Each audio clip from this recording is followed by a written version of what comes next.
네, 안녕하십니까. 신주식인 정의태입니다. 저는 국립한국복지대학교 특임교수를 역임했습니다. 나경원 출마 가능성 100%, 대변인 인선 직접 지시. 네, 중앙일보가 단독 보도를 하고 있습니다. 네, 그래서 나경원 출마 가능성 100%, 대변인을 인선 직접 지시했다라는 것입니다. 그래서 나경원 전 의원이 대변인을 내정했다라는 거예요. 네, 그래서 대변인은 대신해서 언론과 접촉하는 창구이기 때문에 사실상 나경원 캠프가 출범한 것과 마찬가지라는 관측이 나오고 있다라는 것입니다. 네, 그래서 경기 분당을 당협위원장을 지낸 김민수 전 위원장을 대변인으로 임명을 했다라는 것입니다. 공식 발표를 조만간 언론에 한다라는 것이죠. 네, 이러한 정황으로 단독 보도가 나오고 있는 그러한 상황입니다.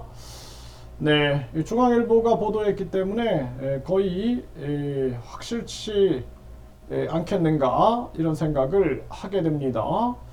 네, 결국에는 국민들이 패거리 정치를 경멸합니다.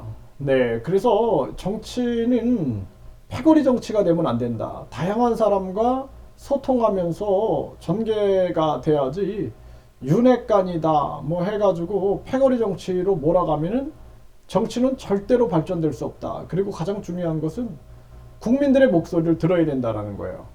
제가 나경원 지금 전 의원에 대해서 이렇게 영상을 만드는 이유는 대한민국의 가장 큰 문제가 저출생 문제입니다. 지금 우리나라는 저출산 이 문제가 세계 1위 문제고, 자살률 문제, 그리고 비참한 고령화 문제, 이게 가장 큰 문제예요. 여기에다가 서민 경제가 붕괴되고 있다는 것입니다. 이 네 가지, 저출산, 고령화, 서민경제 붕괴, 자살률, 이것이 아주 심각한 문제고, 더불어서 우리나라의 큰 문제가 이 강력 범죄가 지금 증가하고 있다는 거와 부정부패 문제입니다. 그래서 이러한 문제를 해결하지 않고 권력에만 탐해가지고 권력에만 줄을 선다라면은 그거는 용서받을 수 없는 것이다. 저는 그렇게 생각을 합니다. 그래서 이번에 나경원 전 의원이 저출생 정책을 얘기했어요. 그래서 4천만 원을 지원하고 이걸 통해서 신혼부부가 4천만 원을 받게 되면은 헝가리가 그렇게 하고 있다라는 거죠. 그러면은 첫째를 낳으면은 이자를 감면해주고, 둘째를 낳으면은 원금을 어느 정도 탕감해주고, 셋째를 낳으면 완전 탕감해주는 거죠. 그러니까 우리나라는 금액을 높여야 될 겁니다. 그래서 우리나라는 결혼을 장려하고 출생을 장려하지 않으면은 대한민국의 미래가 없어요. 이대로 가다가는 정말 대한민국은 끝납니다. 그래서 적어도 정치인들은 애국심이 있어야 돼요. 애국심. 그리고 나라의 가장 큰 문제가 무엇인지를 직시해야 됩니다. 그렇지 않으면은 대한민국의 미래를 우리가 생각할 수 없다라는 것입니다. 그럼에도 불구하고 지금 윤핵관들은 권력 다툼에만 눈이 멀어가지고 정책은 없고 계속 권력에 대한 다툼과 탐욕을 부리고 있다는 거죠.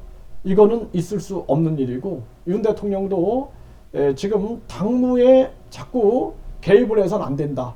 지금 가장 중요한 측면들은 우리나라에 산재된 문제들을 해결하는 것이다. 네, 그래서 나경원 지금 전 의원이 출마하게 되고 이런 흐름이 전개가 되면은 아마 저는 윤핵관 세력이 당대표가 되는 것은 실패할 것이다.